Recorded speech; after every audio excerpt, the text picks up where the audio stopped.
Okay, and then Eventbrite.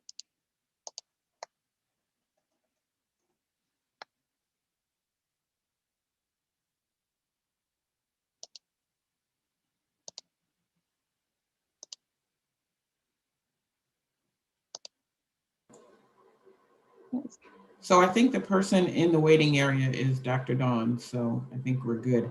Oh, do you? She's just on phone. I haven't given Cynthia co-host. I just let her in. Okay. You haven't given me what? I haven't given you co-host or anything, so that's part of the issue. Did I ever share my screen? Because I think my video stopped. It says live on YouTube.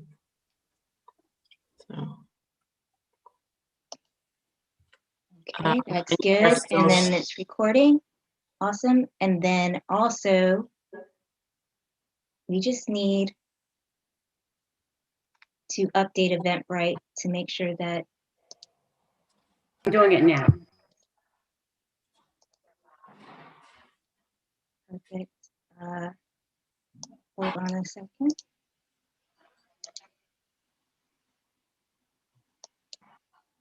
That's that. And then, did I copy the link? I just sent a new email with all the information. I just sent an email from Eventbrite with all the updated information. Great. I need to. Eventbrite for some reason is acting like I've never logged in before. So I'm not sure what's going on.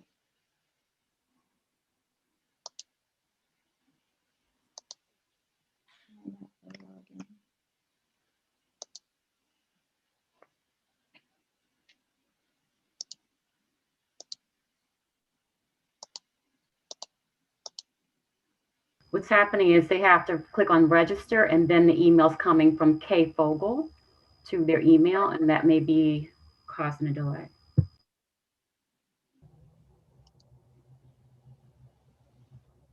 Hello, Keisha? Yes. Just checking this. This is Dawn for a sound check. I am on headphones right now and will work up to audio, but I just wanted you to know I'm here and I wanted to be sure you could hear me. Awesome. Great. And I can see the screen just fine. Awesome.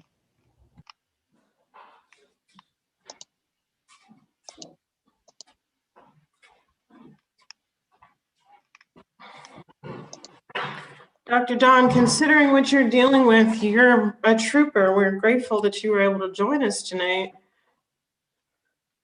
You know what? Thank you. I appreciate that. But, I also believe in what you guys are doing and willing to contribute however I can. Kelly, I'm sorry I could not connect with you beyond the first point, but thank you have had sharing. plenty of things on your plate, so absolutely no worries. I'm just thankful that it sounds like your power has returned, and that is a wonderful piece of news. So I hope it stays on.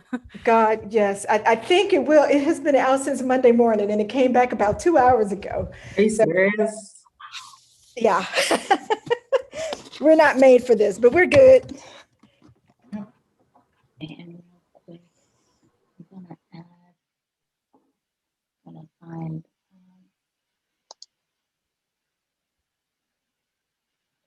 information. 1 minute. I have 1 minute to find. Did you ever find the phone information, Dana?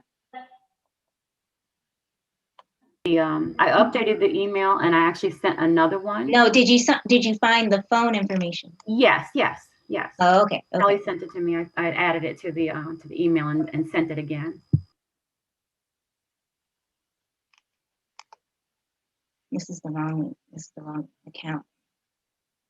All right. It is a minute to 7 o'clock. Let's let everybody in. We only have 8 people for some reason, but I wanted to add the Zoom info.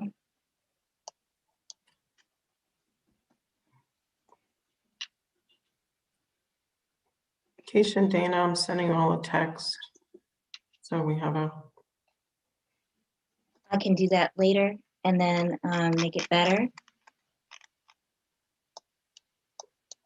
see. Preview. All right, it's 7 o'clock. Is everybody been let in? I want to make sure that you're ready. Is everybody let in? Let me just mute everybody.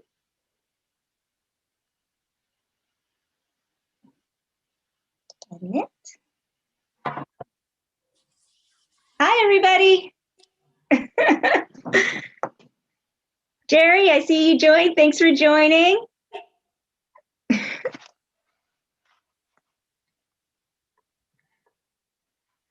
I'd like to welcome everybody tonight to our COVID-19 update. We've been doing a lot of work, the NAACP Howard County chapter and of our health committee, and we have been doing a lot of work to keep everybody up to date and informed about COVID-19 and everything that's going on. We've also had just this year a health event that was about plant-based eating, if you're interested in looking at that.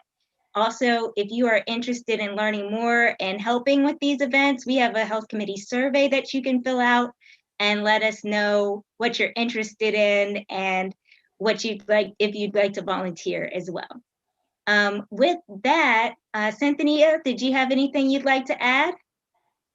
No, thank you all for joining us tonight. This is the second in a series. Like Keisha stated, the health committee has many things, including COVID updates to come as necessary. We want to make sure our community, particularly with the NAACP, is not only informed, but empowered. So we thank you all for joining us tonight. So I think I'm going to turn it over to Keisha and then also our NAACP president. Yes, so I just want to go a little bit over what we're doing today. We're going to have 3 fabulous speakers, Dr. Ria Cragen, Dr. Don Marcel, and Kelly Kessler. We're very excited that they've agreed to join us because we know that everyone is very, very busy, but these are experts in the field. And so we wanted to get them on to share all this great information. But before we get started, we have the man of the hour, I believe. I haven't heard him speak yet, but I really hope he's here. And he doesn't have his camera on. Oh, no. Willie Flowers. Awesome. All right. Hey, good Willie, evening. how are you doing today? Can you hear me? Yes, I can hear you. Good evening, everybody. Thanks for joining. I'm just here to check in. Real quick, we are kind of ambitious about extending this work so that we can be on the ground in the community. There are concerns around COVID, obviously, but with the vaccine, we really think that from what I saw at the last forum, that this framework really helps people to understand the details of COVID, and it, in my view, kind of eliminated the resistance to it. And it's always about trying to be culturally competent and having faces that really can get to the ground to influence our community. So I'm monitoring it from that standpoint. Hopefully we can take this information and take it to the community so that we can save some lives and make sure that people are not exposed to the virus. So thanks, and I look forward to hearing what's going on tonight. Thank you so much, Willie. All right, with that, I'd like to get started with our first speaker, Dr. Ria Cragen.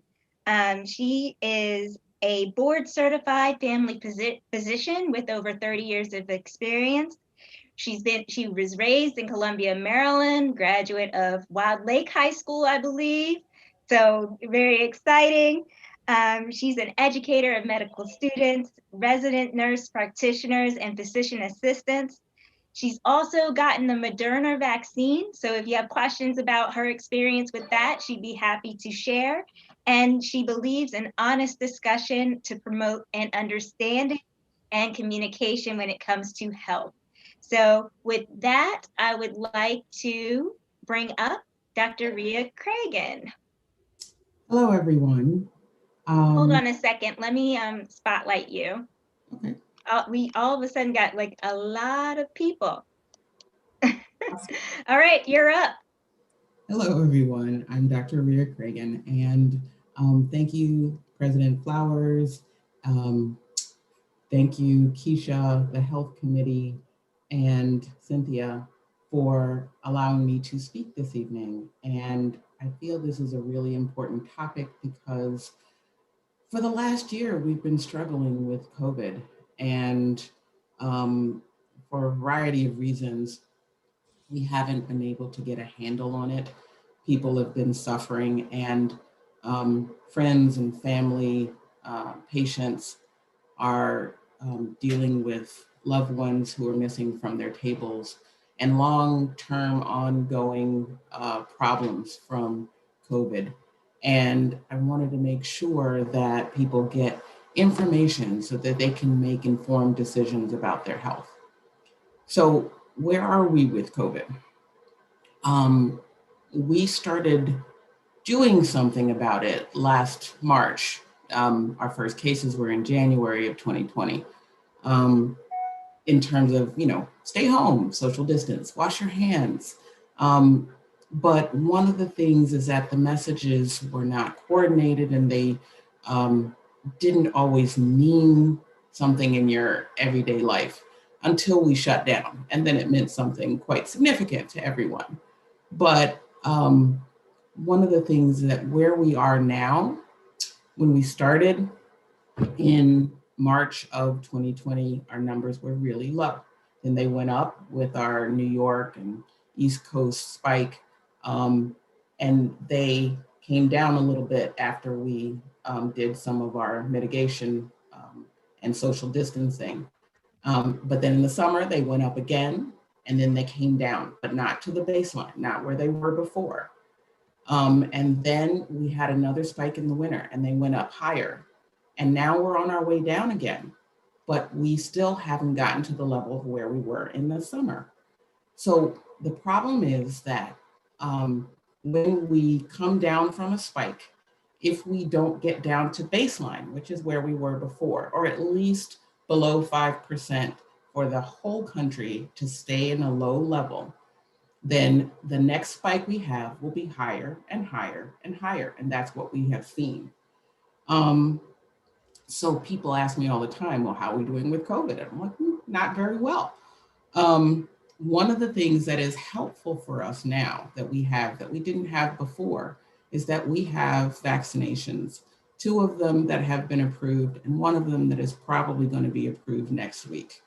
The 2 ones we have are the Pfizer and the Moderna. They are mRNA vaccines, which basically is just a recipe for the coronavirus spike protein. And it's just a delivery system to put it in your arm, to get it to your cells, and your body presents it to the immune system, and your immune system knows what to fight.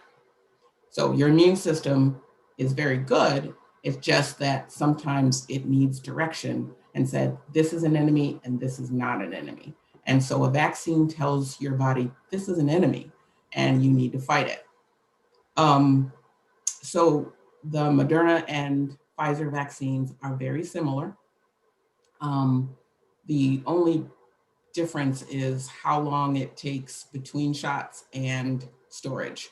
But for the most part, they're about equivalent in how they're how effective they are and their side effect profile, which is very low. We have had coming up on 70 million people vaccinated, and the side effect profile is extremely low, and we're very excited about the fact that this is one of the most transparent rollouts of any vaccine that we've ever had.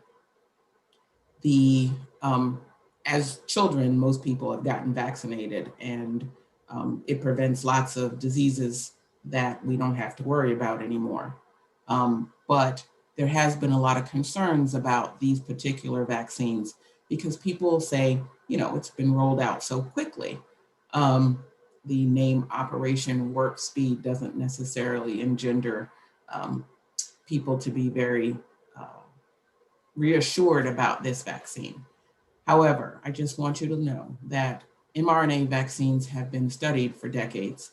They have been used in humans, in people, before these two vaccines. They've been done in trials. So the vaccine community was very familiar with them. And so when the coronavirus came up, it was relatively easy to get the genetic structure of the spike protein. Why the spike protein? Because that's how the virus gets into your cell. It's the key that opens up the cell for the virus to get in. And so the vaccine community was like, okay, we can make a copy of this key and present it to your immune system, and your immune system can say anything that has this key on it, we're going to fight it. And so that's why this vaccine is so effective. It's more effective than most vaccines we have ever made. Most vaccines are 60 to 70% effective, and the Pfizer and Moderna are much more. However, they were engineered back in March, and actually back in January and of 2020. And so the new variants that are coming down the pike may have some effect on the efficacy. I'll talk more about that in a minute. But the J&J vaccine, the Johnson & Johnson vaccine that's coming out next week, is made a little differently. It's made of a viral vector where you take a cold virus, which is inactivated, it can't make you sick, and they put in the same genetic material that's in the other two vaccines, and that's the delivery system to get it into your body. So they all pretty much do the same thing, but they just do it slightly differently. The Johnson & Johnson vaccine that's coming up, it is between 66 and 77% effective, depending on where it was tested. In the US, it's 77% effective. In South Africa, it's about 66%. And that's one of the places where they have the variants. Again, I'll get back to that in a minute.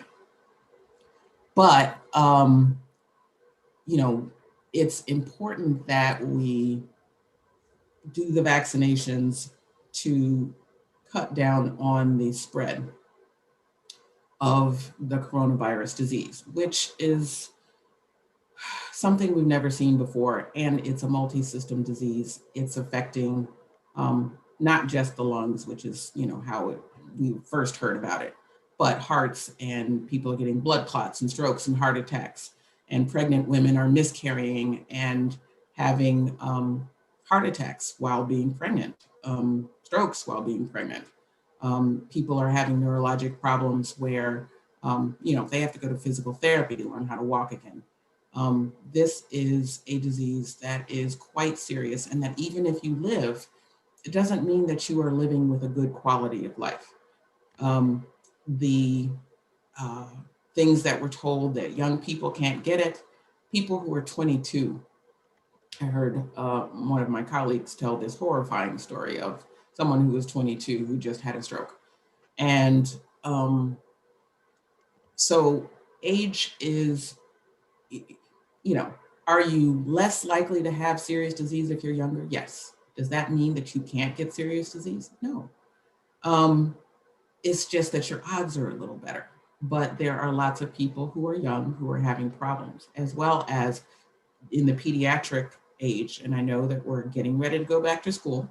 There have been children who have had a Kawasaki-like illness where they get skin peeling and heart problems related to COVID-19.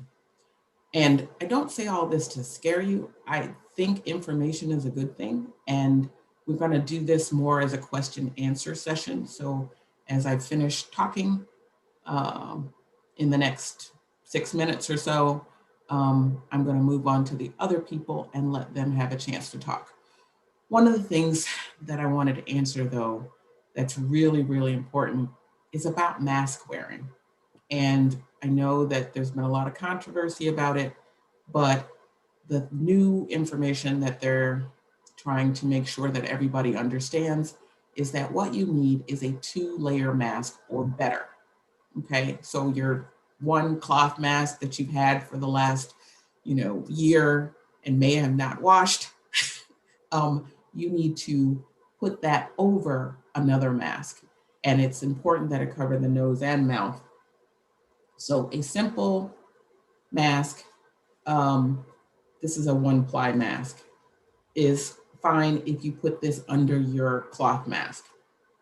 Then you have surgical masks, which are 2 layers, that by themselves are just fine as long as they cover both your nose and your mouth. It's best if it go over your nose and have something to fit to keep the air in and under your chin. And then the other things are KN95 masks, where they have the little ear loops, but they're of a much thicker material, kind of like your curtain in your house. And then the last most effective ones are N95 masks that are much thicker. They have a nose guard that fits. They go under your chin. And a lot of times they are fit for the individual person with sizes. Those are the ones that the healthcare workers wear. But the message of all of that is that you need a 2-layer mask at minimum that goes over your nose and under your chin.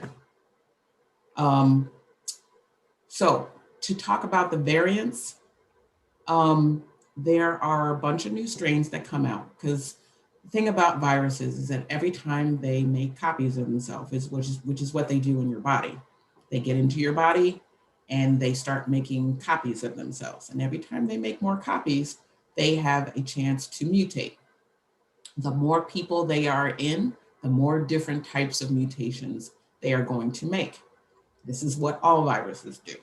This is not a surprise or nothing that we are not expecting. The only thing is that they've started to sequence some of the variants, the changes, the mutations that have been made in the viruses. And most of the mutations are no big deal. The mutations that are important are the ones that make the virus stronger or easier to transmit to other people. And so some of the ones that you've heard about, the variants that you've heard about, are the UK strain, which is B117. And it is much more contagious than the original strain that came, that we first found out about in January of 2020.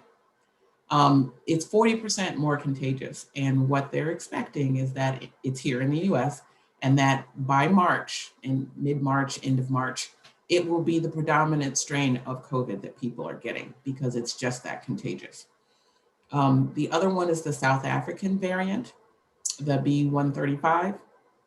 And that one they're concerned about because it's showed slight decrease in the amount of antibody recognition. So when your body is exposed to the vaccine or the disease, it makes antibodies. It's one of the first things it does. Little things that attach to it that tell your immune system, go fight this thing. And the South African variant is not as responsive to the antibodies as the original strain. And it's still 100% effective. The vaccines that we have are still 100, all of them. Pfizer, Moderna, J&J, AstraZeneca, all of them are still 100% effective at decreasing severity of disease and hospitalization and death. So you don't have to worry that they're not effective. What they're saying is that they are decreasing the effectiveness of the vaccines in whether they are transmitted and whether the antibodies are effective. That's just for the South African. The UK strain, the antibodies are still effective for Pfizer and Moderna. And the other thing you should know is that your immune system has a lot of other ways to fight off an infection other than just the antibodies. They make memory cells, T cells and B cells, that tell your body, go fight this thing. So as long as your body has been exposed to what they're supposed to fight, then they go and fight it. That's why it's still 100% effective, all of the vaccines. The last one is the Brazilian virus, which is very similar to the South African virus. The South African variant. And in America, we have a whole bunch of new variants that they are planning to name bird names like Wren and Robin and all that other fun stuff, because they don't want it to be called the American virus or the Los Angeles virus because of the stigma. But they are usually named by where they are sequenced and found.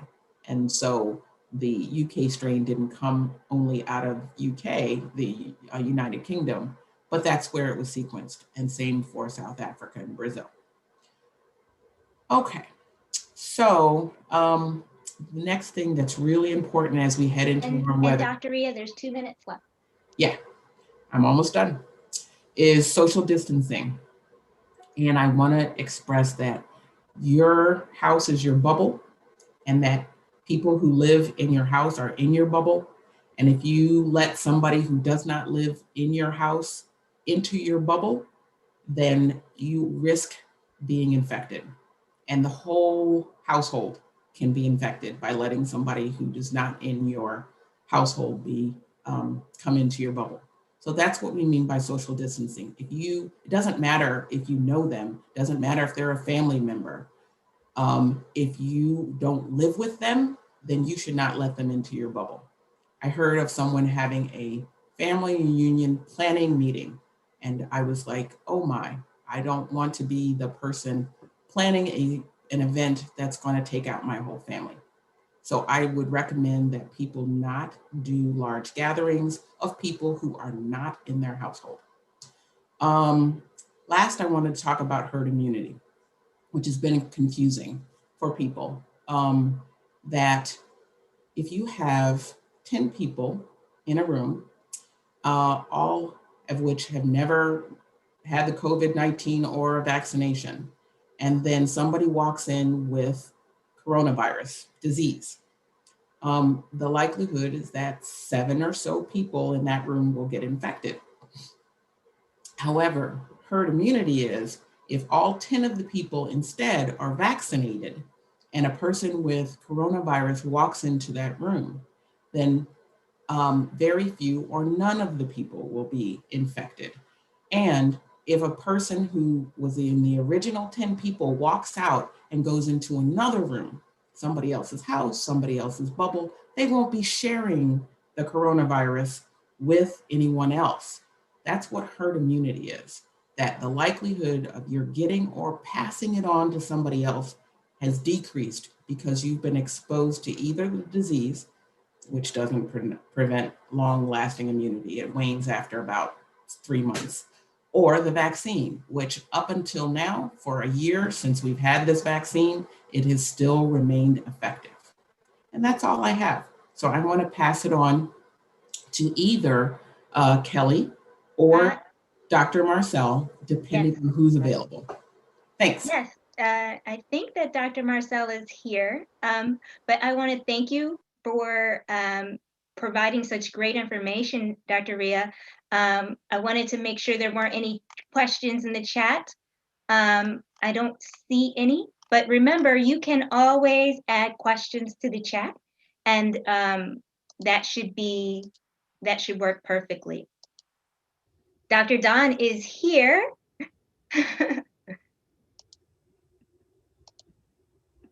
I'd like to take a minute to introduce her.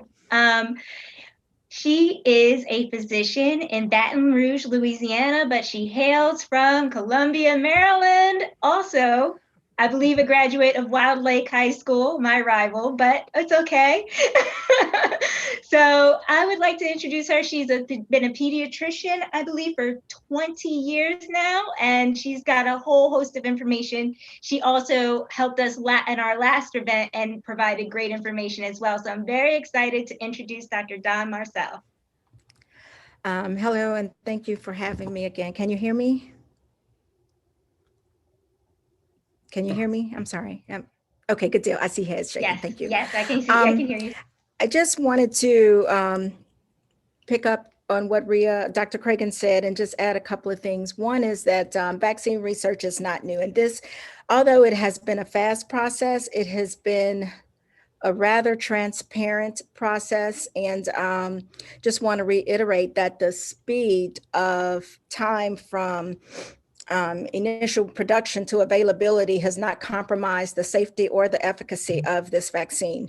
And really, the government took a bet and started ordering product before the EUA, not FDA approval, but the emergency use authorization that it has received. And so that is one reason also that we were able to get the vaccine product available relatively quickly, but it is not new. And most recent medical history is the beginning of the March of Dimes. Now it's really mostly on pregnancy, but March of Dimes was started by President Franklin D. Roosevelt, who was in a wheelchair because of polio. And so he was very, very determined to be sure that other people didn't have to be paralyzed in life because of polio. And that was the beginning of vaccine research. And people would literally march around collecting dimes to fund vaccine research. And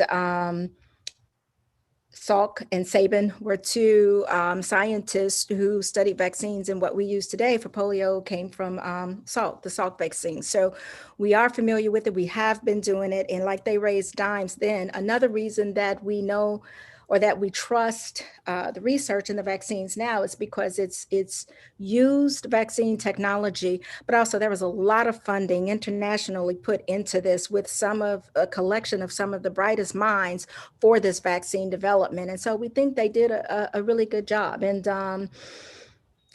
I hope that increased vaccine availability is in part due to what we are seeing in some of the decline. We are at the lowest number of cases since November, since pre-holiday, and people are seeming to hunker down at home a little more. But they are hunkering down a little more. But like Dr. Cragen was saying, we still have to get a little lower to certain baseline levels if we don't want a repeat of what happened last summer. I would also like to add or reiterate what Dr. Cragen was saying about wearing masks. In addition to double masking and wearing them properly, as she described, and it can be a mask or just a face covering, but doubling and wearing them properly with nose and chin covered. But also that right now, having received the vaccine is not indication to not wear a mask anymore. We still recommend wearing masks. We still recommend social distancing, even if you have been immunized.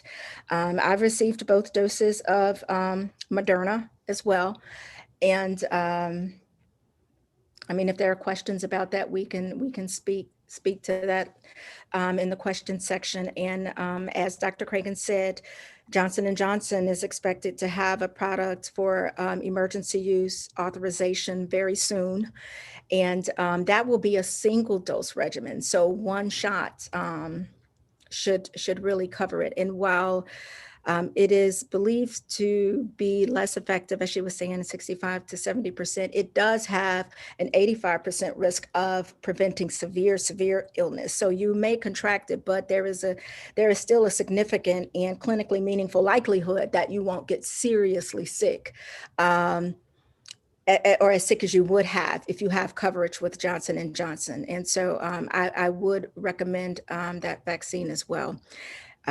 Disclaimer, my board certification is in the area of pediatrics. And so in routine outpatient care, vaccines is a large part of what we do, but I don't just recommend them blindly. And I do like to know that I believe they work and that the benefit of the vaccine is worth the risk of it. And I do think in this case, that is the case.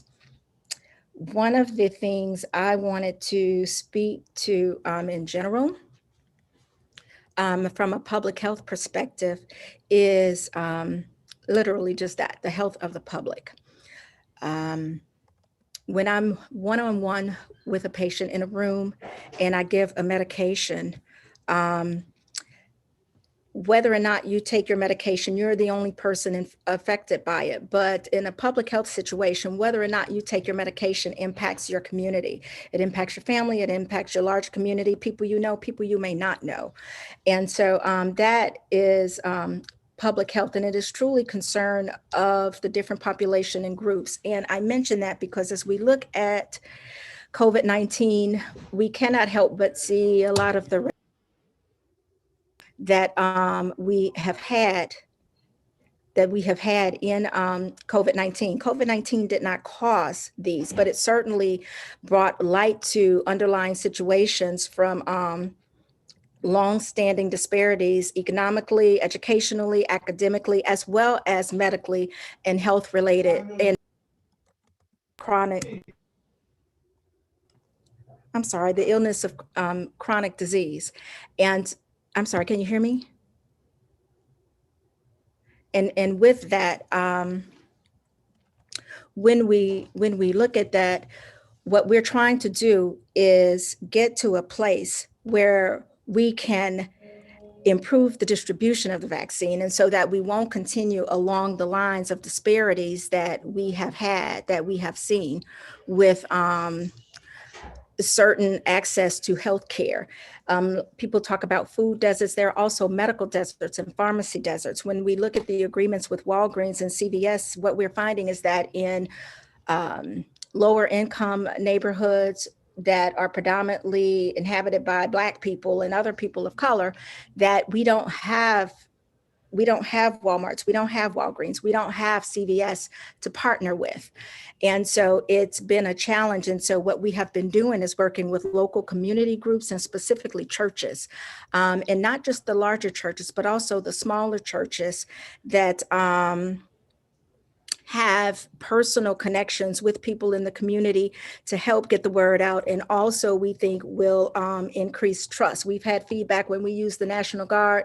People of color don't trust the National Guard because they have uniforms. They are people of the government, and the government is not to be trusted. And so that has been the biggest hesitancy that we have had to face. Otherwise, people really seem to want the vaccine. And we have been doing large scale events where we will vaccinate 10 people because every arm counts. We have done events with hundreds of people and are scaling up to thousands upon availability of the vaccine. And I guess the last thing that I would say is just today we have expanded eligibility. We were at 70, then we went down to 65. And so now we are including vaccination of pregnant women, people who are teachers. We were doing teachers of higher education and allied schools of health, but now we're doing K through 12 teachers. And as Dr. Cragen said, we're doing research is happening now for people in the childhood ages. We expect some data by the fall, September at the earliest from what's anticipated. And lastly, CDC, we are also expanding eligibility to people between the ages of 55 and 64 who have one of 12 underlying conditions, which include obesity, morbid obesity, diabetes, mellitus type 2, cancer, COPD, Down syndrome, anybody immunosuppressed, are also considered high risk for increased mortality with COVID. And so they too have been expanded to eligibility here. And so with that, Kelly, I'm done. Hold on a second. I was ready, but I wasn't ready. Okay, so. All right, we're all here hanging out. We're ready. We're all ready. I would like to take this time to introduce Kelly. Give me 1 second. All right. While you are. All right, so Kelly Kessler is the Bureau Director for Population Health in the Howard County Local Health Improvement Coalition within the Howard County Health Department. Ms. Kessler has led and facilitated numerous community coalitions in a variety of settings. And currently, she provides leadership and facilitation for over 140 coalition member organizations working on access to care, healthy aging, behavioral health, and healthy weight initiatives in Howard County. She's earned a Master of Science in Community Health Education from Towson University in 2002 and was the recipient of the Graduate Student Professional Development Award. Kelly is a 21-year lymphoma survivor. I'm embarrassed. Lymphoma, is that as the wife of a service-disabled veteran and parent of 3 children. She also volunteers as a commissioner on the Howard County Commission for Veterans and Military Families and serves as a parent representative for the Maryland Council on Advancement of School-Based Health Centers. And I really do want to take an extra second to thank you for joining us and sharing the information that you have. So with that, I'd like to hand it over to you. Thank you. And thank you for having me. I feel like I should also add that, like my co-presenters, I am a Howard County Public School graduate, Oakland Mills though. Go OM! There we go. You're not the only Scorpion on the call, for sure. Yes. So thank you so much for having me. I wanted to just spend a few minutes because I know that people have a lot of specific questions about Howard County and how to access the vaccine here in Howard County. And so I know that there are a number of resources, but I want to sort of preface everything that I say by starting with the fact that we are seeing many people now who want to come and be vaccinated. But we also know that there are a lot of people who are not necessarily in that place yet where they are feeling confident in the decision. And so really trying to make sure that we're informed and ready to share information, all of us, with people, to share our own testimony. I appreciated so much. I actually thought I should sort of have that as an introduction in, I have had the Moderna vaccine, both doses 1 and 2, and being able to share those stories. I think it's really important for people to hear that personal experience so that their own confidence can be built with that. So I wanted to start by just sort of going back to something that was mentioned at the very beginning, which is the impact that this has had on all of us. And here in Howard County, we are sitting here a year from, in theory, when we sort of started really listening and seeing a lot of happening. And there are almost 200. We actually have 219 deaths of today. That's 219 of our friends, our family members, our colleagues, people that are our neighbors that are not with us anymore. And that's just here in Howard County. And the magnification of that across the country and the number of us that have had to say goodbye to our own loved ones, via virtual funerals, it's unprecedented. And so, just to recognize that we have come so far in this last year, I think is really important, that we all deserve a sort of virtual pat on our own backs for the fact that, we are persevering and, we're all still committed to this. The fact that there's, over 50 people on this call tonight means we're all committed to learning more and doing more. So I just want to start by saying that. And like was shared, many of our numbers appear to be headed in the right direction as far as our positivity rates and our case rates, but we know that that's sort of subject to what we continue to do as far as the preventive measures that we take and where we are going with vaccine. So it is really important for us to make sure that we are getting vaccinated. I think by now, most of you have sort of seen the pyramid that the Maryland Department of Health uses and that we have talked about in the county in terms of the vaccine prioritization. And so the state of Maryland is currently in phase 1C, and that includes the 1Bs and the 1As above it. Oh, thank you. And so with the 1Cs, that is inclusive of 65 and up, our essential workers in lab services, agriculture, manufacturing, postal service, etc. We are working with our education and continuity of government in 1B. But specifically in Howard County, we are actually still operating in phase 1B, with the exception that as vaccine allotments allow, we are extending into 1C for our 65 and up community.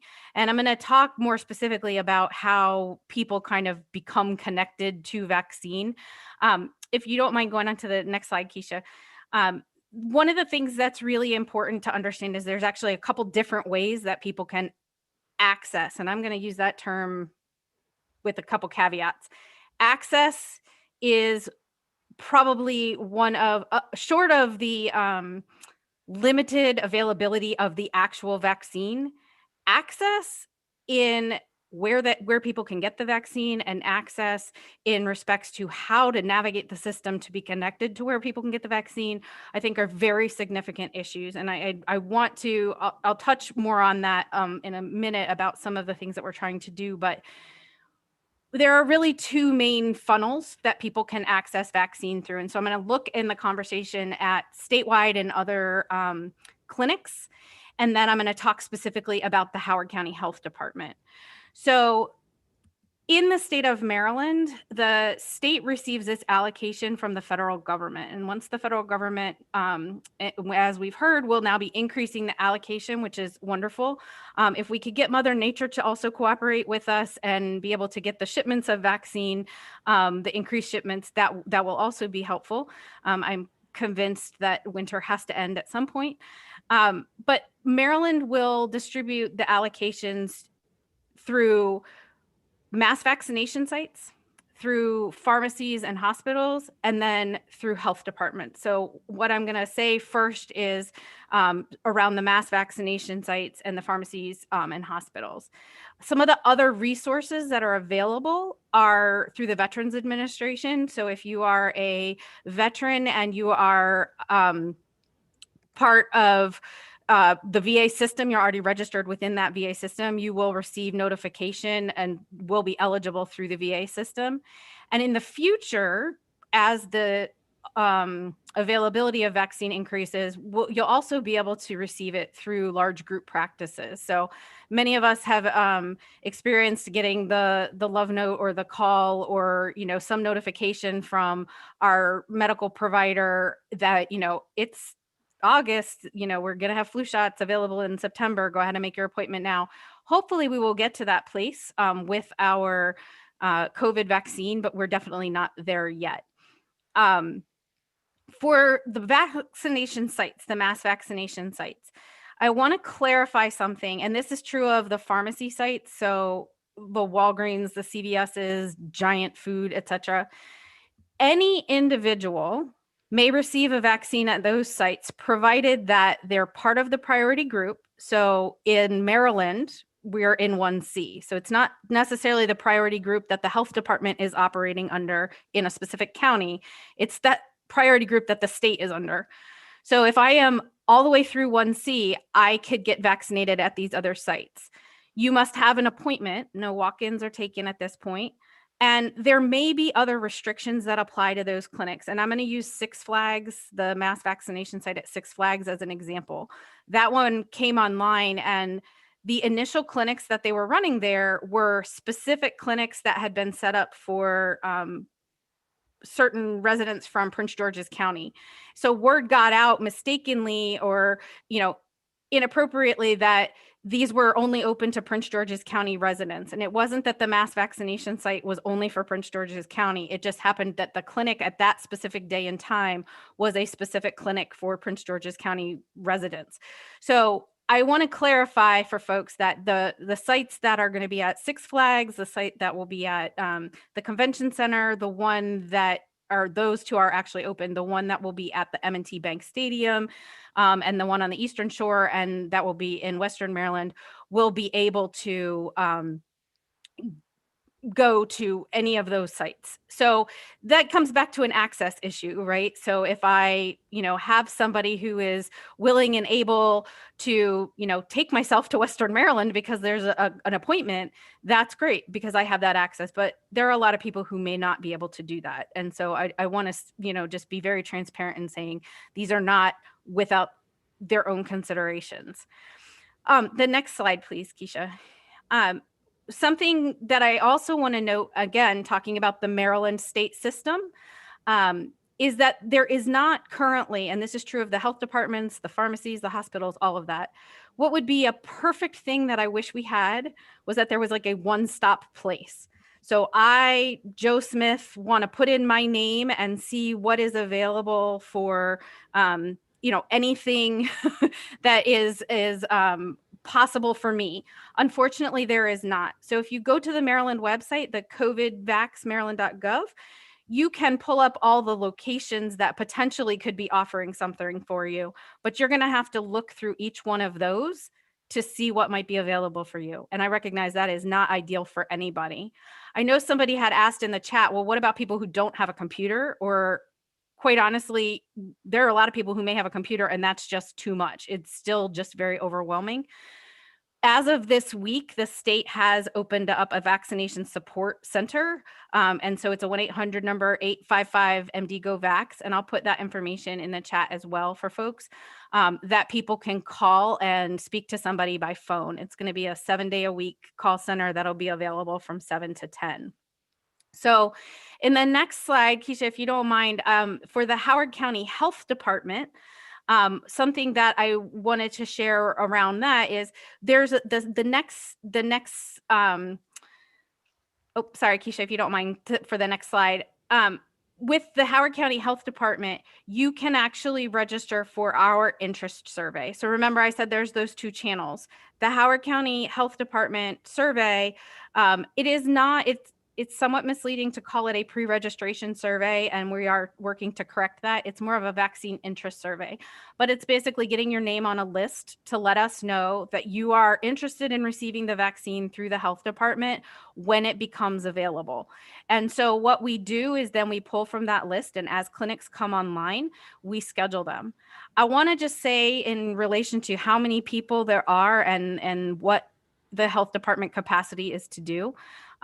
For example, for Howard County in phase 1A and 1B, there are almost 95,000 people who fall into that particular category. We have been receiving shipments of vaccine at a declining rate, unfortunately. And so for that, we're receiving about 1,700 doses a week through the health department. So if you just did basic math on that, looking at 1,700 doses with 95,000 people just in those first two phases, when people say, well, when are we going to get to 1C or even to 2 or phase 3? This is a marathon. It's definitely not a sprint.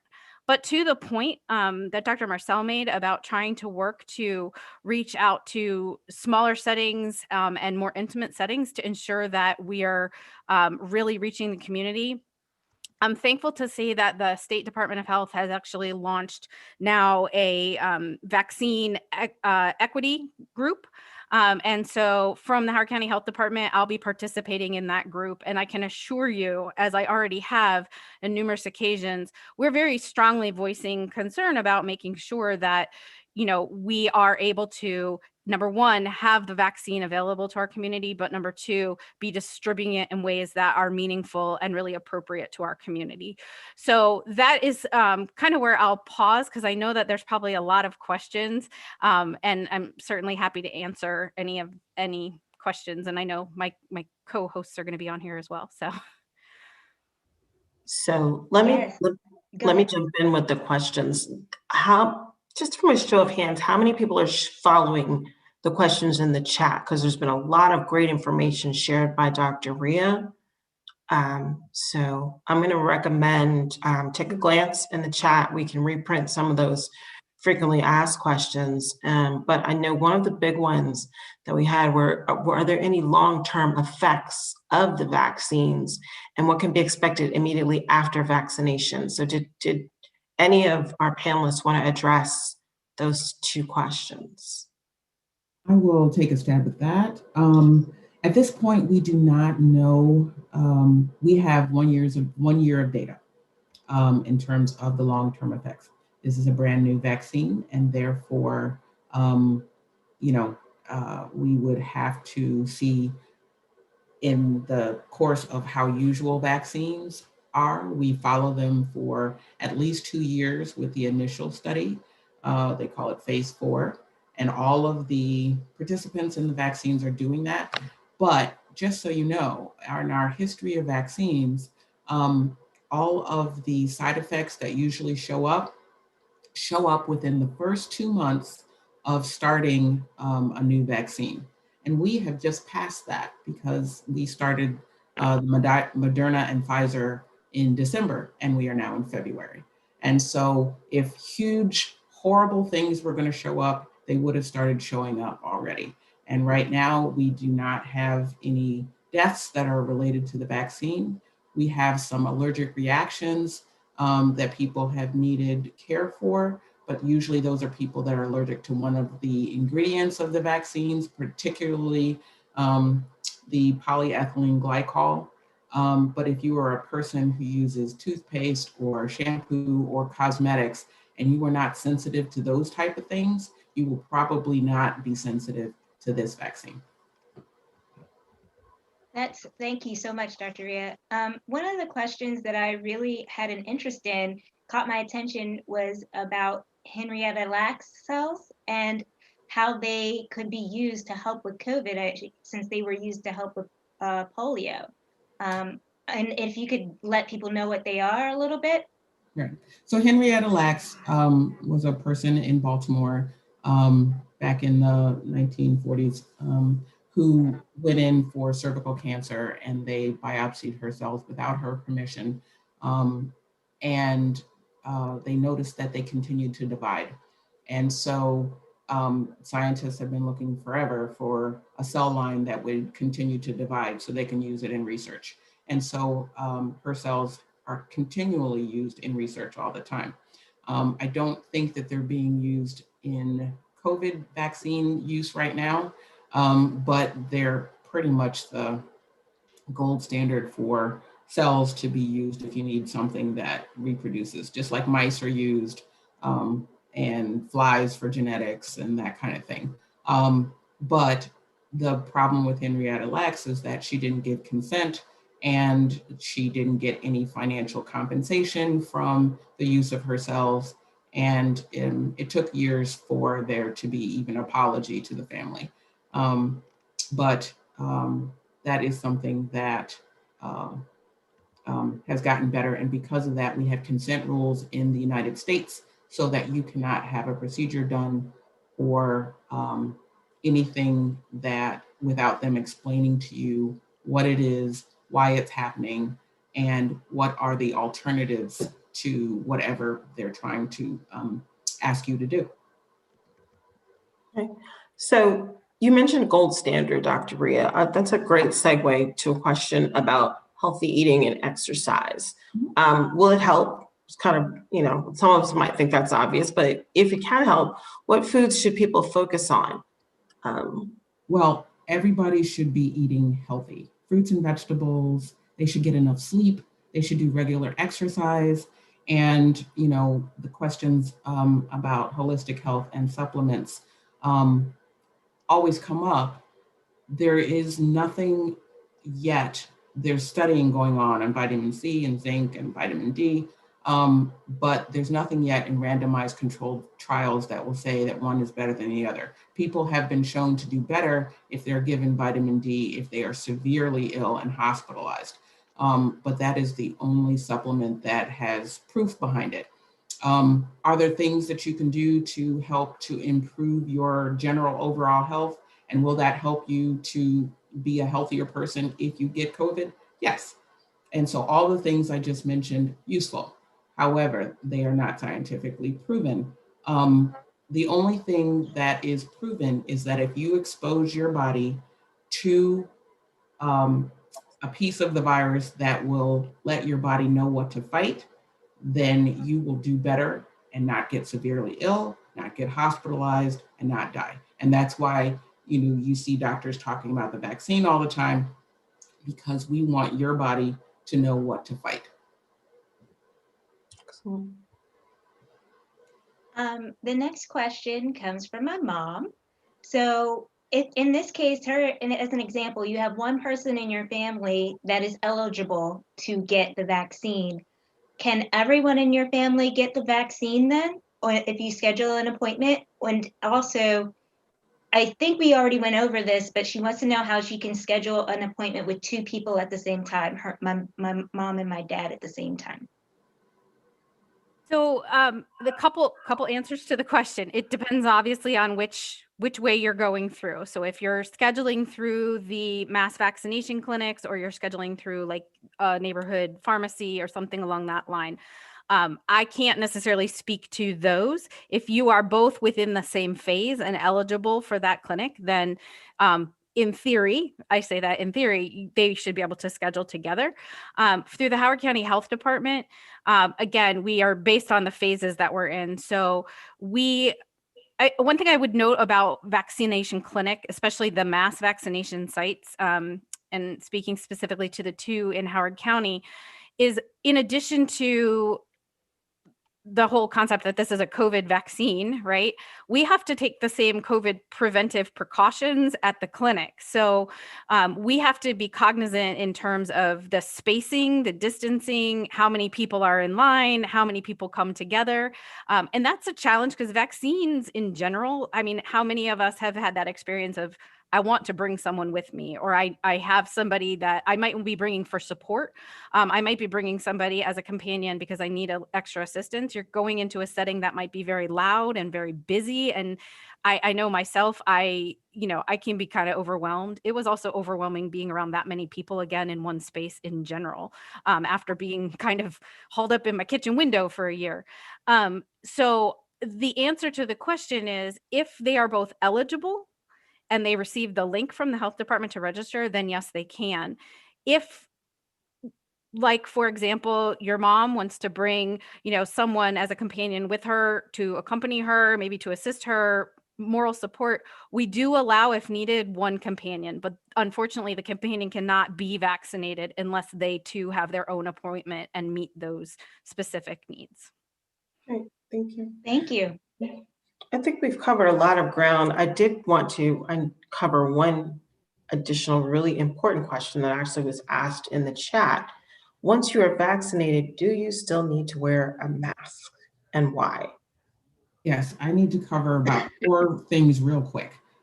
Yes, if you are vaccinated, you do still need to wear a mask because you need to, one, there's a period of time after you're vaccinated that you don't have full immunity. 2, the studies had said that their endpoint was decreasing illness and death and hospitalization. It was not whether you could or could not get COVID. And so we don't know the answer to whether you can still transmit it to other people. There is a possibility.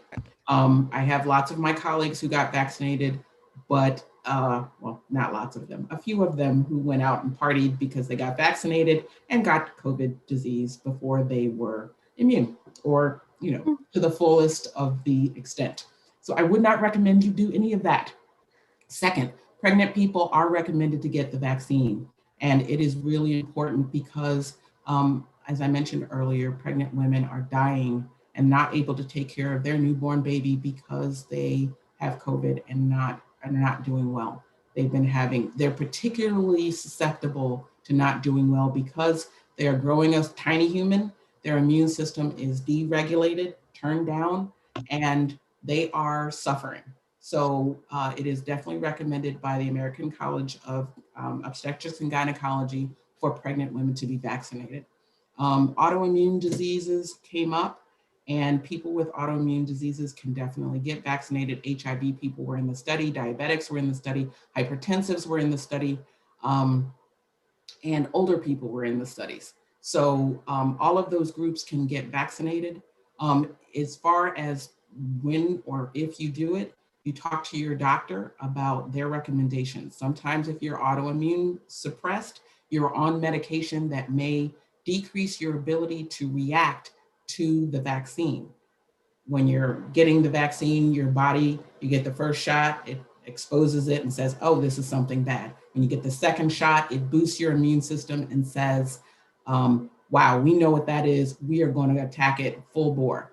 However, if you are immune suppressed, or you're on medication that is definitely suppressing your immune system so that you don't react to problems in your own body, you can talk with your doctor about timing to decrease your medications so that you will react to the vaccine. Was there anything else that you saw, Cynthia or Keisha, that I didn't? There's something that I saw that I think that I'd like to see answered from Ms. Leslie Turner. It's a common question that we get here. She asked, if you get vaccinated at a mass vaccination site, do you return to that site for your second dose? That's a great question. Mhm. So yes, ideally you do return to your second site. I can speak to the way we're doing it through the Howard County Health Department, and I believe some of the local pharmacies here are also doing where you schedule actually both your appointments together. I know with the Howard County Health Department clinics, while you are being monitored after your vaccine, you actually schedule your second appointment. And I think that's also something that people may be worth noting for people is that when you are vaccinated, everyone is observed for 15 to 30 minutes following the administration of that vaccine. So I know sometimes people, I know, and like me, I try to squeeze everything into like little windows of time. And in my mind, I think I'm going to get the vaccine. I'm going to go in, I'm going to come out. The reality is it's kind of a process. And so, planning and knowing ahead, hey, I'm going to be waiting for 15 to 30 minutes afterwards. I'm the 30-minute kid because I'm special with my allergies to everything. And so they kept me around for an extra 15 minutes to keep an eye on me, even though I had absolutely no problem. But it's for our own safety to do that. But during that time, at least through the health department, we put you to good use and go ahead and have you schedule that next appointment. And I know with especially the weather right now, people have had questions about, well, what happens if they cancel it because of a snowstorm? And I know that there's a window of time. What happens? So, we do at our part work very quickly to get you rescheduled and set up for a new clinic, so that you are still within that window of time or within an appropriate window of time. We have a few days you can do it a few days early end, but we have a little bit more time on the past the 28-day end.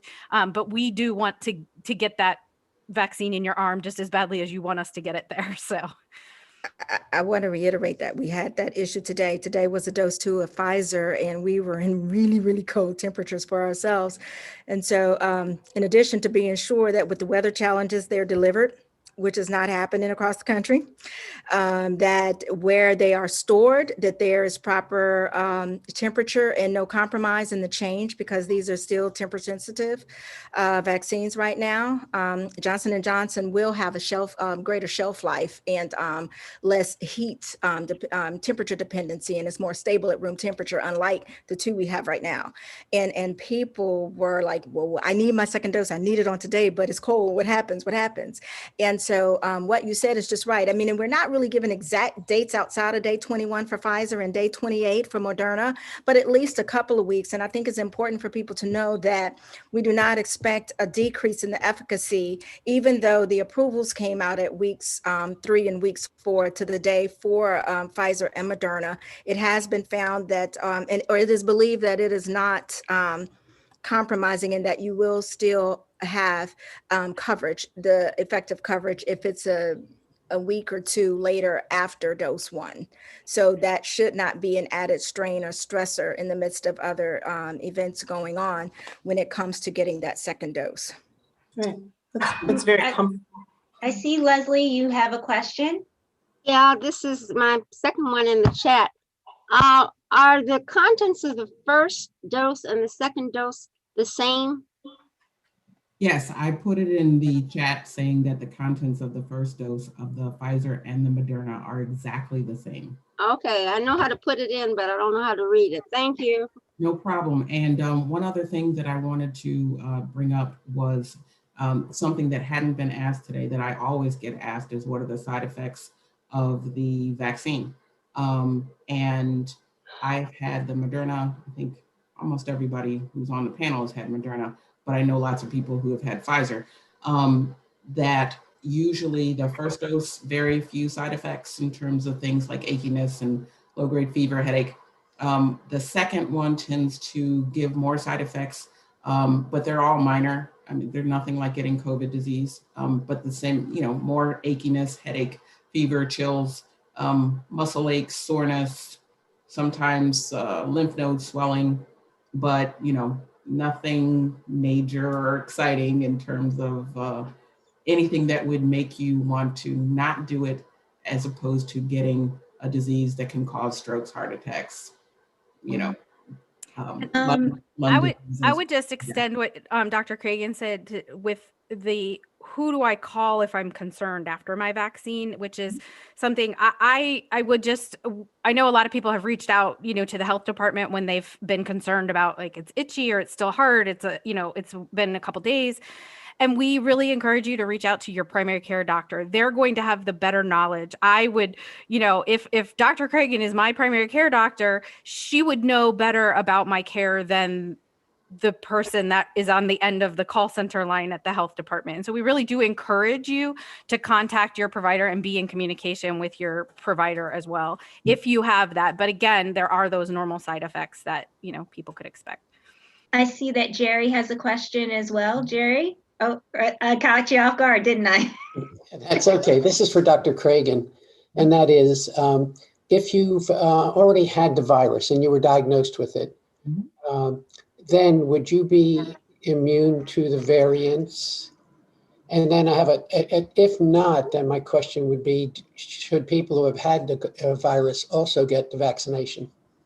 The question is definitely yes. If you have had coronavirus disease, you should definitely get the vaccine, and it's recommended about 90 days or 3 months after you stop having symptoms, or should I say acute symptoms, because some people are long haulers and they still have symptoms forever and ever. But the reason why is that when you get the actual disease, what is thrown out of your cells when they get destroyed is all kinds of a mixture of different parts of the coronavirus. And the one that's most effective for immunity is the spike protein, the little spiky things on the outside of the cell that allow it to get in. And so if you're making antibodies to the nucleus or the end piece, this piece, then it's confusing and your immune system doesn't know what to fight.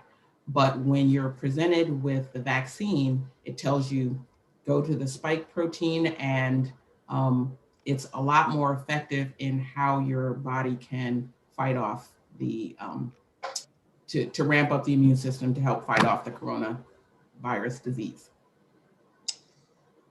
Okay, I saw a few more questions in the chat. I think we still have time to go over them. But we're going to take a few more questions. So if you have questions, go ahead and get them in now. One of the questions I think is one of the things that we've been trying to address as well with these updates and these forums that we're doing is that Black people are 13% of the US population, but only 5.5 of us are COVID vaccine recipients. And how can we fix that? I don't know if we could fix it in this call, but if you have ideas or anything you'd like to say about what we're doing to address that issue. Oh, you're on mute, Don. Oh, still on mute. I'm sorry, there was some background noise, but what I wanted to say is that is very true. And that is one of the challenges with the inequities that we have everywhere. I mean, even though I'm in Louisiana, I feel very comfortable addressing that because many of the factors that inhibit us from getting the vaccines happen. I mean, one of the things Kelly said, some people can get in the car and do vaccine travel. People are doing that. They are making plans and they're traveling to where vaccines are. But a lot of these communities people do not have, we use the SVI. CDC has the social vulnerability index for everybody. And with the number greater than 4, they look at factors that impact poverty and help you know where to target and where to go. And really the mass vaccine sites or the community or neighborhood vaccine sites with local partners are going to be the way they happen. I mean, you can't send vaccine to Walgreens because there is no Walgreens. There is no CVS. A lot of these neighborhoods do not have private physician offices who are vaccinating their patient base because it just doesn't exist. And so that's where the health department is so important in partnering with churches, with local legislators, community activists who know where people are, but also who have the trust. There are, I have not run into a lot of vaccine hesitancy, but sometimes people of color may for good reason, be a little hesitant to receive vaccines from a government agency. And so sometimes working actively with local partners might help build trust. I mean, we're strategically tapping into our community religious network. And when I say religious, I mean Christian, Muslim, Buddhist, I'm going to the temple. Like, do you have people who want to be vaccinated? And also people of color are undocumented citizens and people from other countries who need coverage. They live here, but are afraid to present to a government entity for fear that there may be repercussions or ramifications. And they are afraid to come. And so, right now we're just planning on going door to door like it's an election. Like vote to take this vaccine. And we are here to answer your questions. And we are in the middle of developing what we believe for our region to be culturally competent campaign messages to speak to people in a language they understand, but not just use community people, but truly tap into established relationships that are longstanding and with people they trust once we've proven our trust. I'm going to add to, thankfully, we have amazing advocates in Howard County specifically. And so some of you may or may not have had the opportunity to visit. We have our COVID dashboard. And so you can regularly look at the information about where we are with COVID cases, testing, et cetera. We are currently working on, the county will be adding a page that is not just around the COVID vaccine and the number of vaccines distributed, but to also be able to see the demographic breakdown of that. I think it's a wonderful way for accountability. Certainly being transparent with the numbers is not solving the problem, however, but there is a recognition that there is an issue in making sure that everyone is accessing the vaccine. And so I'm really looking forward to working with everybody, in how we put that to work and how we make that happen, because it is incredibly important. And even just, anecdotally looking at where people are feeling comfortable with getting their vaccines, I think that is something that is abundantly clear is there is an issue in terms of where people are comfortable and who they want to experience this with and hear the testimony of in order to feel confident in their decision. And that can't be overlooked. I saw a couple of questions in the chat about, one was about the 75-year-old grandparents who wanted to know if they can hug their kids since they're going back to school. And that brings up school, which has a lot of controversy and intrigue around it. But the thing is, stay in your bubble. If you are in a different household, then you see your family members with a mask on, socially distant, preferably outside. And so, hugs are not terrible in terms of transmission, but I haven't hugged my mother in a year. And my father either. They're octogenarians, they're 80 something, and I don't want to get them sick. So my answer for myself is no. And I recommend that until the level of transmission in the community is much lower, and that the likelihood that you have anything or they have anything, don't do it. There was something else. Sorry, there was another question, Cynthia, that you had seen. Real quick, I see that Jerry has a question. Jerry, are you ready to ask your question? Yeah, I can ask this. This would be for any of our panelists who it applies to, like I think maybe Kelly, or anybody else in the forum. And that is, do we have any? Is anybody aware of programs to help elders or others who do not have either cell phone, smartphones, or internet connections, to enable them to register and to get onto a vaccination? Yeah, that's an incredibly important question. And I think it kind of leads me into another comment that was in the chat. So we are extraordinarily fortunate in Howard County that we do have a number of resources. And so I'm proud to say, kind of being from the government side of things, that multiple agencies within our county have come together so that we can try to make sure that there are actual people that community members can speak to when they call with questions. Granted, there are wait times for those, but in Howard County, we have wonderful support through our Department of Community Resources and Services, and we have a Maryland Access Point line. And so that particular resource will help connect residents, in particular, a lot of our older adults, with a variety of services and connections. As I mentioned before, the state has now also created their COVID line. So people who have a difficult time accessing appointments via, I say this not lovingly, circus of websites and constant trying to get through, that they can actually speak to somebody. With all of that being said, and even with resources where we have individuals who will help, by calling people or speaking with them over the phone, I think this is really an opportunity for all of us to think about making sure that we employ our sort of formal and informal networks.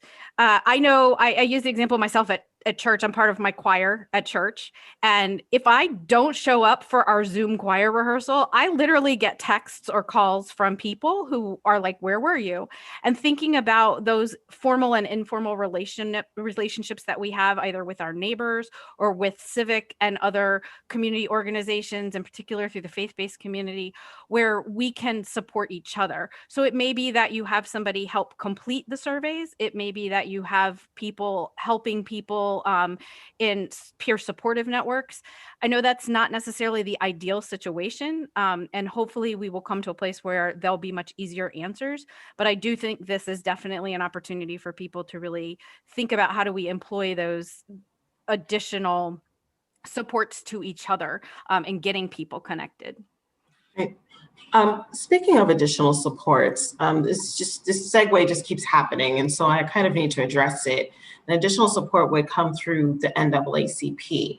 We are looking to do an outreach effort, and I'm going to stop talking here and let Willie Flowers jump in and talk about what your Howard County chapter of the NAACP is doing to impact the numbers for African Americans and vaccines. So I'm going to turn over to Willie. Thanks again. This is a valuable start. I mean, I've commented on several occasions. I mean, it happened again tonight that the information was thorough information. It was a lot of information, but I think it hit home at whoever needed to hear it. I really appreciate everybody who presented. Certainly want to follow up on Dr. Marcel's comment about the significance of a grassroots campaign, and that's what we have to do. We cannot think that a forum like this is going to some way through osmosis get to the community. We have to take it there. So our interest is rallying everybody possible so that we can hit doors. If we have a significant enough message that we can talk about being COVID free, but also talking about the details of, in some way to do the details of the need for the vaccine, and that should be our focus. Everything is in place. We just need to help the community connect the dots, because there are people who are not going outside. I wanted to see if I saw Miss Jackie Scott on here, if she could chime in a little, because her agency is set and positioned to help in this type of situation. We certainly want to create a collaboration with them so that we can expand this type of information to the community.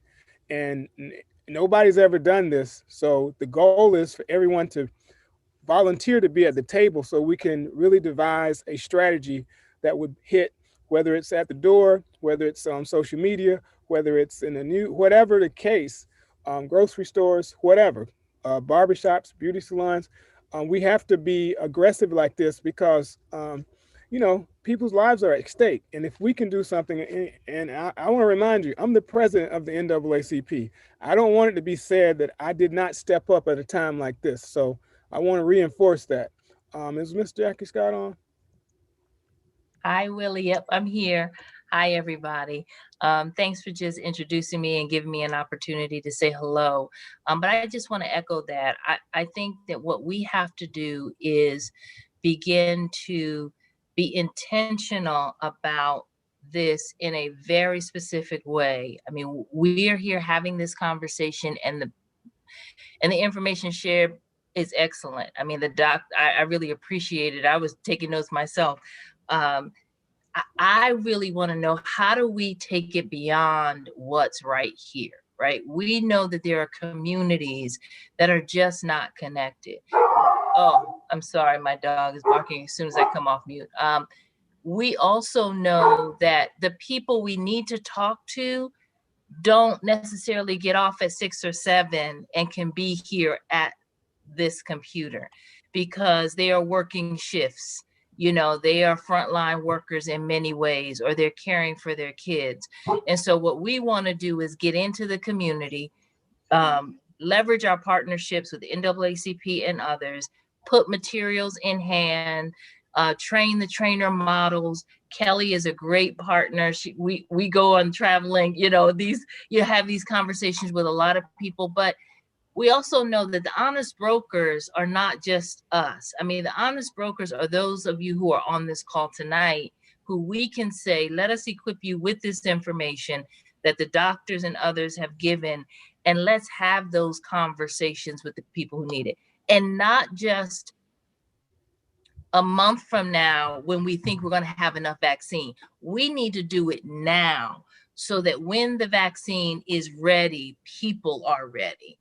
So I do think I would like, if possible, if people would be willing to share what they think in their communities would help, or what some of those barriers or challenges are, so that we can speak directly to them and make the progress we need to make.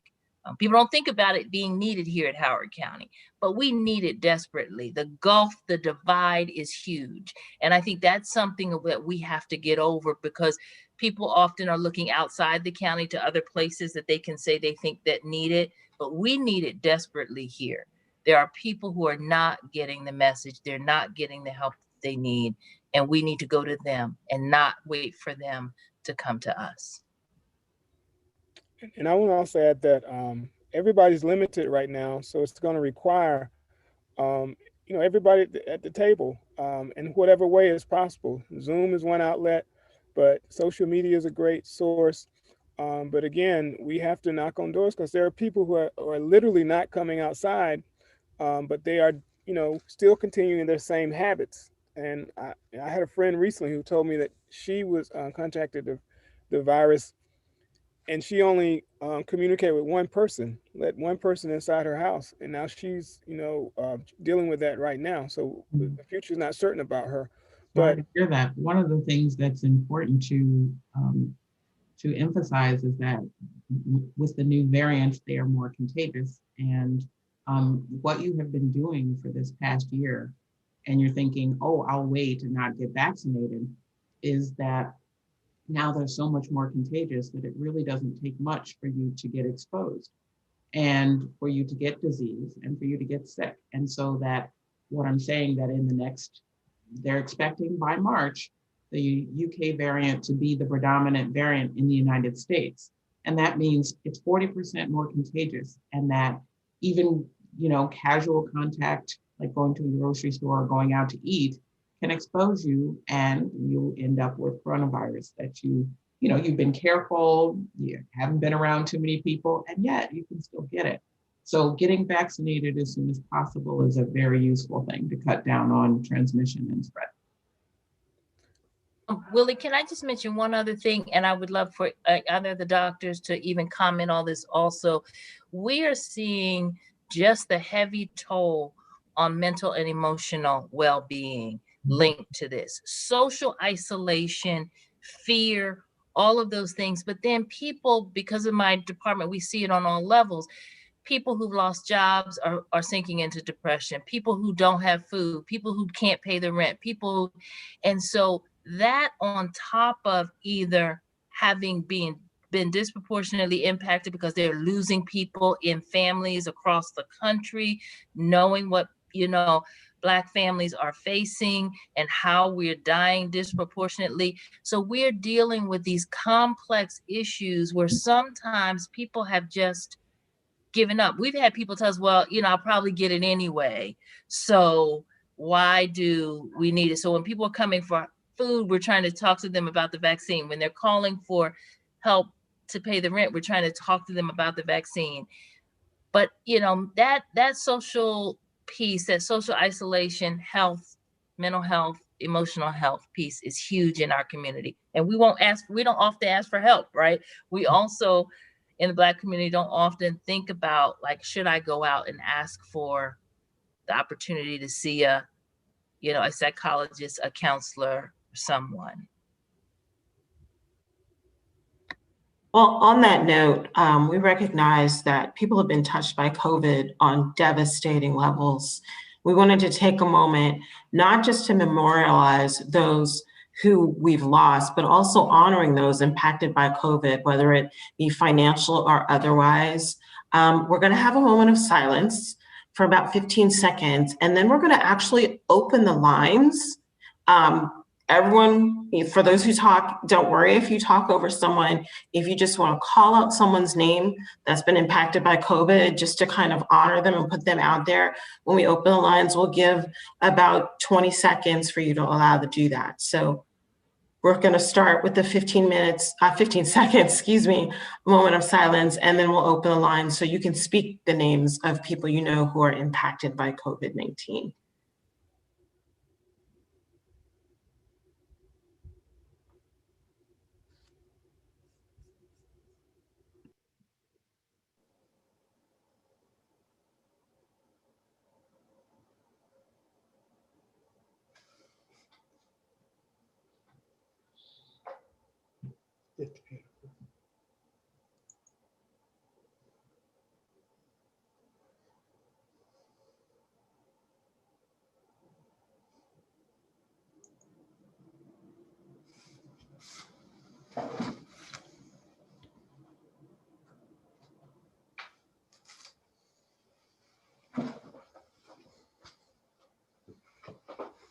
Thank you. Keisha, if you wouldn't mind opening the line, if you just want to call out the names of people you know that have been impacted, we'd like to take some time to honor them. Thank you. Anybody that wants to speak can just take themselves off of mute.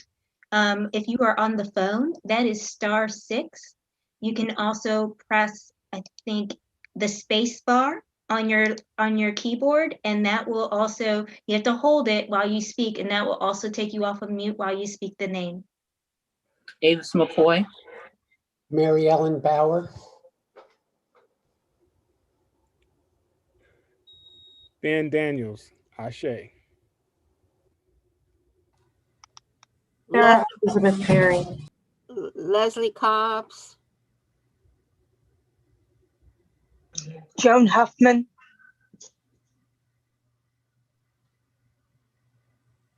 Ralph Smith. Prince McNeil, Ashe. Mr. Hill, Ashe. Roberta Robinson. The Jackson family. The Langston family. The Brazen family.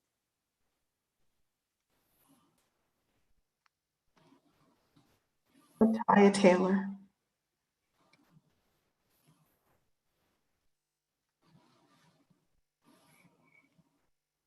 The Hall family.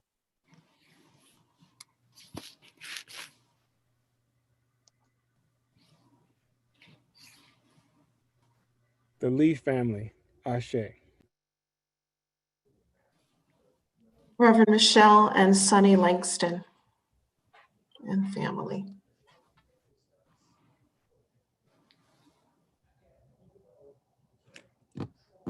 I would like to say this family and all of us, because whether or not we could speak the names, we are all affected. This is all of us, whether or not we've tested COVID positive. We've all had sleepless nights. We've all worried. We've all wondered. We've all changed how we live. We've all slept differently. And we don't live like we did before COVID hit. So I'd like to say something special for all of us. And we are here because we are all impacted and affected by this. So all of us. Thank you very much.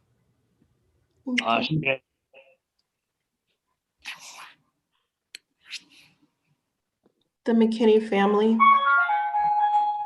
and the Lee family. We both lost young people.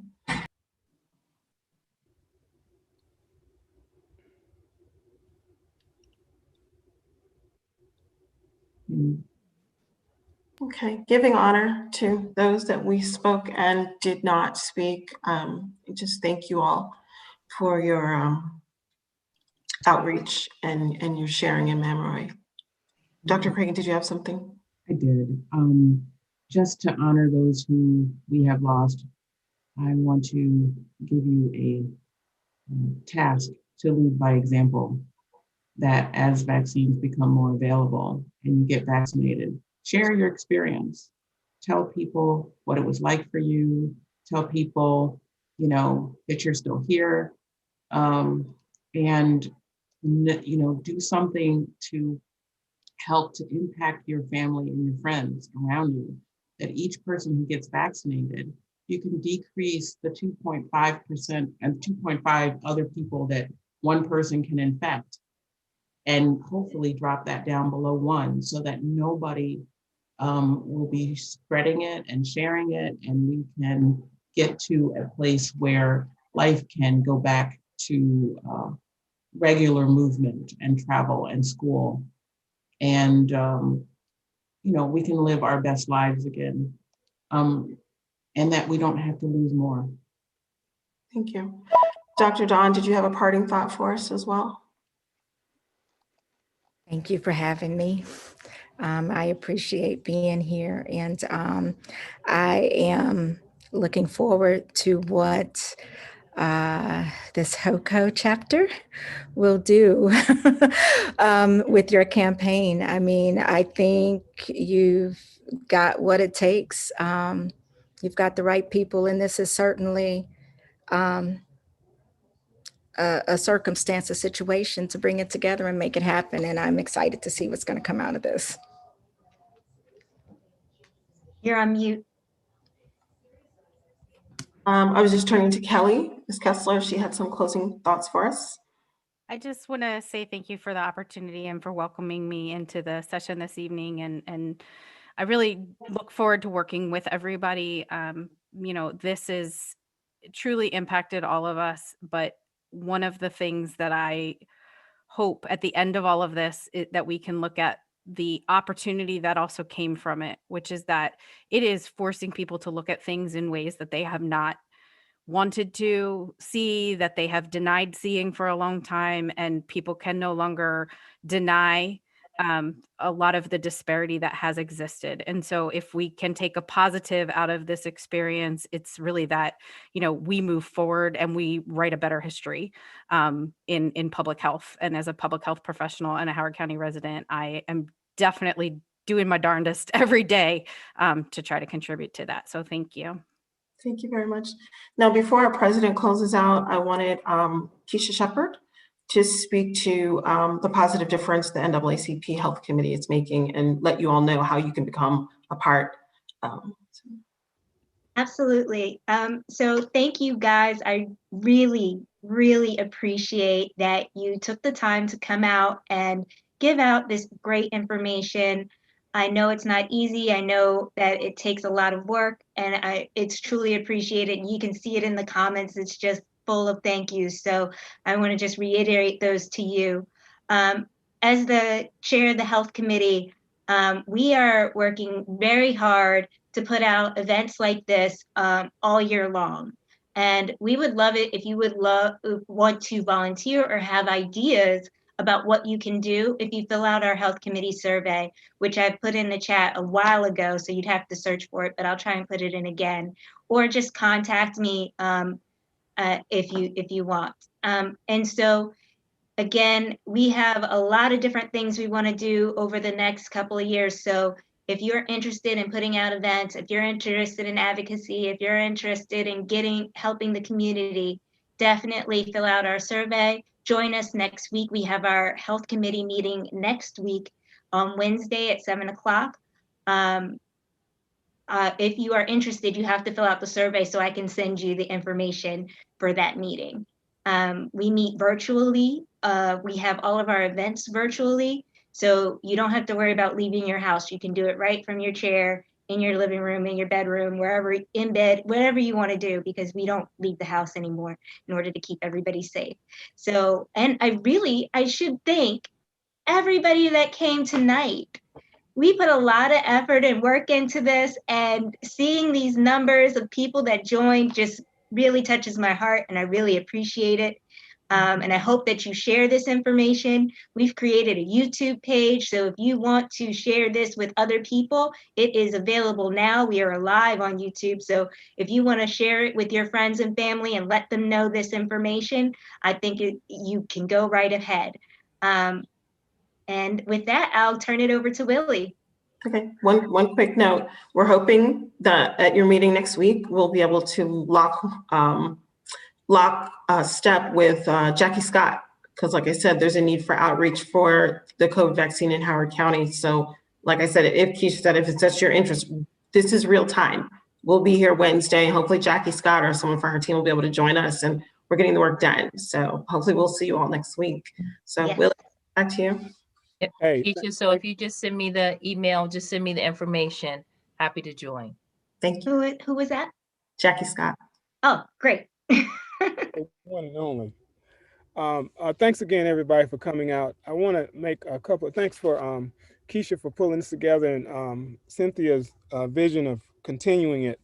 I want to also announce that first of all, I want to invite anybody who wants to be at the table to try to plan this, because I think we can accomplish what we're talking about with a very basic campaign that hits the right pieces of our community. We can get into that later, but we have more than enough experience, interest, and talent to pull it off. So if you want to jump in and join, please consider it. The other thing I want to announce is that this time next month, hopefully if it's not snowing, we'll be kicking off our second garden year. As most of you know, we grew in probably an acre and a half, a quarter of acre of land at Freetown Farm last year, and produced a whole lot of food.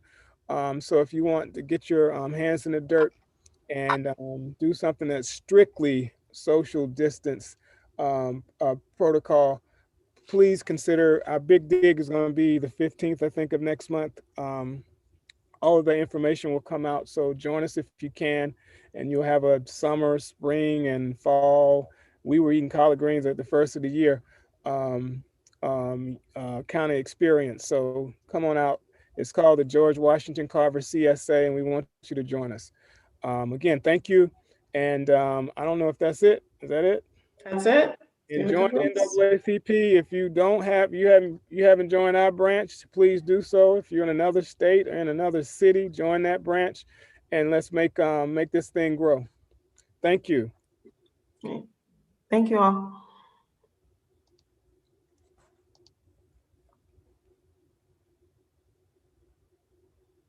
Thank you, Robert. I saw that you said you filled out the survey, and we look forward to seeing you next week. Hey. Yeah, and I joined on February 1st. Awesome. I appreciate it. My birthday. Happy belated birthday. Thank you. Yeah, I'm willing to be a volunteer for any outreach that you want to do. So yes. I work with Kelly at the Howard County Health Department, so we know each other. And Oh wow. Is that how you found out about the event? No, I found out because I joined the NAACP, and it was okay. Awesome. the emails I got. So. Awesome. I hope you got my check. I hope you got my check. I mailed it, but I don't know. I don't get the checks. I'm sure Willie wants that check though. All right. Well, everyone have a good evening. Thank you so much, and welcome, Robert. Thank you all so much. Thank you. Thank you. I got your note, Willie. Thank you. Yeah, thanks a lot. Is Leslie still here? No, she's gone.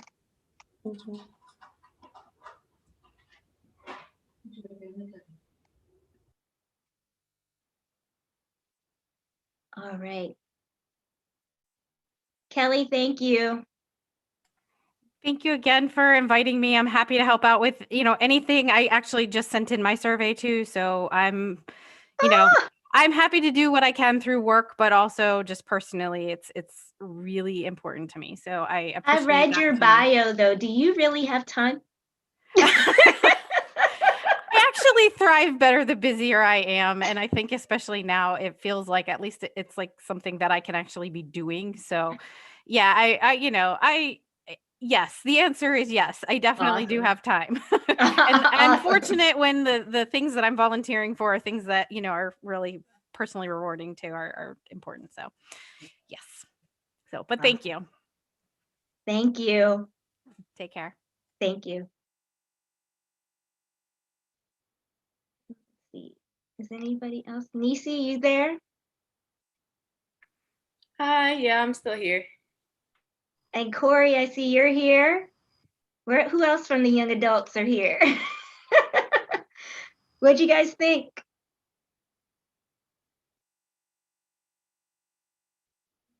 Corey, Nisi? Me specifically, I thought it went really well. I took a lot of good notes, so then hopefully we can do that like newsletter update. I'll Oh, put that that's together. great. And Keisha, I'll talk to you later, but yeah, I got a lot of ideas. Awesome. Definitely just call me anytime. Okay. Call me anytime. I'm glad you took notes. It might help me if you send those. I can use them to highlight things in the when I do the video editing later. Okay, sounds good.